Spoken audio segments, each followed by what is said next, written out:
आज राष्ट्रवादी काँग्रेस शरदचंद्र पवार यांना निवडणूक आयोगाने निशाणी दिली। एका योद्ध्याला शोभेशी 84 वर्षाचा म्हातारा, होईल मी त्यांना म्हाताराच म्हणेन, त्यांना आवडत नाही म्हटलेलं, आज युद्धासाठी उभा राहिला आहे। पण संकेत काय मिळाले की चला युद्धाला उभे राहा, वाजवा तुतारी आणि गाडा गद्दारी। तुतारी वाजलेली आहे, बिगुल फुंकलेला आहे आणि युद्धासाठी आता महाराष्ट्र तयारी आहे। हा संकेत आहे, नैसर्गिक संकेत। शरद पवार युद्धाला उभे आहेत।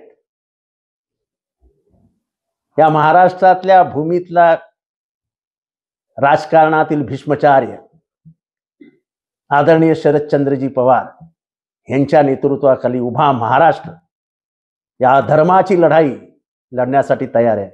चला निघूया, लढेंगे जीतेंगे। परत एकदा वाजवा तुतारी, गाडा गद्दारी। एबीपी माझा, उघडा डोळे बघा नीट।